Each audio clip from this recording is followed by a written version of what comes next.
Deep beneath the streets of Kingston, hidden pipes could one day roar to life like giant underground vacuum tunnels. Trash bags dropped into quiet street inlets would vanish in seconds, racing beneath the city at nearly 60 miles per hour, while the streets above stay clean, silent, and almost truck-free. It sounds more like the setting of a futuristic movie than a Caribbean city struggling with sanitation problems. But this technology is already real, and it has been quietly transforming cities around the world for decades. In historic European districts, ultra-modern Asian megacities, and even inside Disney World, underground pneumatic systems have replaced much of the traditional garbage collection process. Jamaica's worsening waste crisis may now be creating the perfect conditions for this same system to emerge in the Caribbean. The infrastructure plans are already forming. The financial partnerships are already being discussed. And if this project ever moves forward, it could completely change how people experience Jamaican cities forever. To really grasp why they'd consider such a radical idea, you have to see the problem they're facing every single day. Jamaica is dealing with a major sanitation crisis, and it's become painfully visible on the streets of its cities, and even in its picturesque resort towns. Overflowing bins, unpredictable collection schedules, and illegal dumping have become part of the landscape. Collection backlogs have been a persistent issue, especially after natural disasters, with residents in some areas reporting significant delays in service. This isn't just ugly, it's a logistical and financial nightmare. The National Solid Waste Management Authority, or NSWMA, has the monumental job of keeping the island clean, but its fleet of garbage trucks is locked in a constant battle against traffic, rising fuel costs, and the sheer amount of waste. This inefficiency creates a ripple effect, impacting public health, straining city budgets, and even hurting property values. Prime Minister Andrew Holness has been blunt, stating that widespread littering points to a deeper national issue that requires not just new infrastructure, but a cultural shift. At the center of this crisis is one infamous location: the Riverton City Dump. Sprawling over approximately 120 acres outside of Kingston, Riverton is more than just a landfill. It's a symbol of a system at its breaking point. For decades, it has been the site of massive, toxic fires that blanket the capital in hazardous smoke, triggering public health emergencies and costing significant sums to extinguish. The government has a long-standing goal to decommission Riverton and other similar dumps, acknowledging they are not a sustainable solution and aiming to move toward modern, engineered sanitary landfills. The current system is under immense pressure. Officials have noted that clearing the hundreds of illegal dump sites that pop up across the country costs a great deal of money annually, diverting funds that could be used for better collection services. Even as the NSWMA works to add new trucks and expand partnerships with private companies, the fundamental problem remains. The traditional model of street-level waste collection is struggling to keep up. This is the reality that has forced Jamaican leaders to look beyond the usual fixes. They've recognized that to truly solve the problem, you can't just improve the old system. You might have to replace it with something entirely different. But what if the answer wasn't just better trucks or a new landfill? What if the solution lies underground? The visionary solution being explored is a technology that sounds like it's straight out of science fiction, but has been quietly working in some of the world's most advanced cities for over 60 years. It's called automated vacuum waste collection, or AVAC. Think of it as a giant underground vacuum cleaner for an entire city. Instead of piling trash on the sidewalk, waste is dropped into a series of smart inlets on street corners or inside large buildings. When the inlets are full, powerful fans at a central collection station kick on, creating a powerful vacuum. The waste is then sucked through a hidden network of pipes at speeds up to 60 miles per hour. It travels directly to a terminal on the edge of the city, where it's automatically sorted, compacted, and prepared for transport to a recycling facility, a waste-to-energy plant, or a modern landfill. The whole process is out of sight and out of mind. The noisy, polluting garbage trucks that clog city streets are largely replaced by a clean, quiet, and efficient subterranean highway for trash. This isn't a new concept. The technology was developed in Sweden in the early 1960s, with the first system installed in a hospital in 1961. This isn't a new concept. The technology was developed in Sweden in the early 1960s, with the first system installed in a hospital in 1961. Since then, it has become a hallmark of smart, sustainable urban planning. To see its potential, you just have to look at the places that have embraced it. Take Bergen, Norway. A historic city with a dense layout, Bergen faced major fire risks and hygiene problems with traditional trash storage. Starting in the 2000s, the city retrofitted a massive pneumatic system under its ancient streets.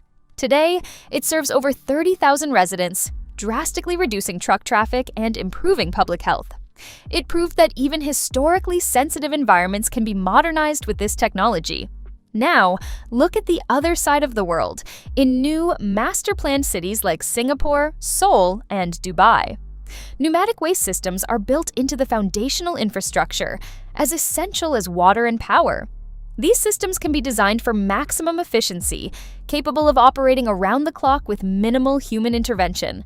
Perhaps the most famous and surprising example is one that has been running for over 50 years, Walt Disney World in Florida.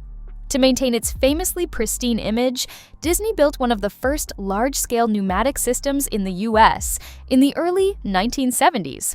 Trash from the Magic Kingdom's public bins is whisked away, ensuring millions of visitors never see or smell an overflowing garbage can. It's a testament to the technology's reliability. From historic cobblestone streets to hyper-modern skyscrapers, this invisible revolution has proven its worth. It improves hygiene, can reduce truck traffic by up to 90% in some specific projects, lowers carbon emissions, and saves on operational costs. This technology clearly works in some of the world's most demanding urban centers. But could it really work in Jamaica? The answer is more plausible than you might think. The idea of installing a subterranean waste network in Jamaica isn't just a fantasy. It's a concept that aligns with strategic reforms already underway. The country isn't just dreaming of a cleaner future, it's actively building the policy and financial architecture that could make such a project a reality one day. The first critical piece of the puzzle is the country's embrace of public-private partnerships, or PPPs. A project of this magnitude is too expensive for the government to finance alone. Recognizing this, the Development Bank of Jamaica has been championing a framework to bring private sector money and expertise into large-scale infrastructure projects. This is the exact model that makes these systems viable elsewhere. The government has already identified an integrated solid waste management PPP as a key national project.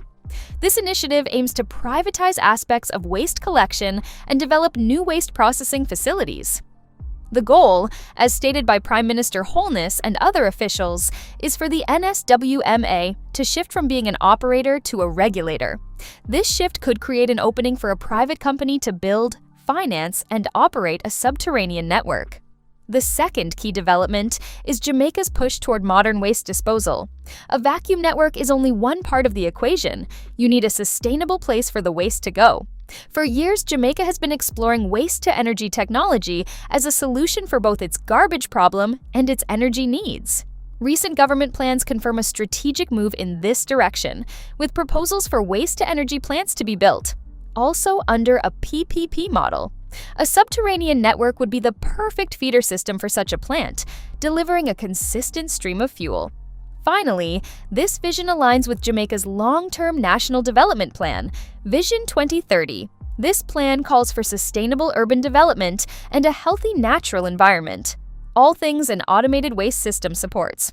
The plan explicitly aims to manage all forms of waste effectively, a mission that describes the benefits of a pneumatic network. When you put these pieces together, a potential path forward becomes clear. Jamaica is grappling with a waste crisis that its conventional system can't solve. It is simultaneously building the legal and financial frameworks, PPPs, for private investment in infrastructure. And it is planning the back-end facilities, like waste-to-energy plants, that would make an automated collection system revolutionary. For Jamaica, the potential benefits are immense. In the dense corridors of Kingston and Montego Bay, removing most garbage trucks would immediately ease traffic and reduce pollution. In the critical tourism zones of Negril and Ocho Rios, pristine streets are a powerful economic incentive. It would improve public health and position Jamaica as a Caribbean leader in green technology. This kind of transformation wouldn't happen overnight. It would likely have to start with a hypothetical pilot project in a new development or a district like New Kingston, expanding outward from there. But the need is undeniable, the technology is proven, and the policy framework is falling into place. Jamaica can continue to invest in the old, struggling system, buying more trucks to sit in traffic on their way to crowded landfills, or it can consider a bold leap into the future. The concept of a subterranean waste network is more than just an ambitious engineering project. It represents a fundamental rethinking of what a city can be. A future with cleaner air, quieter streets, and a healthier, more beautiful environment. By exploring this path, Jamaica sends a powerful message. It declares that the challenges of today can be met with the solutions of tomorrow. This isn't just about taking out the trash, it's about imagining a cleaner, smarter, and more sustainable future for the entire nation, and setting a new standard for the Caribbean. It shows that even a small island nation can lead the world in innovation, proving that sometimes the best way to solve a problem is to look right under your feet. What other major city do you think desperately needs a system like this? Let us know in the comments below. And if you want to see more on the incredible engineering projects shaping our world, make sure to subscribe and hit that notification bell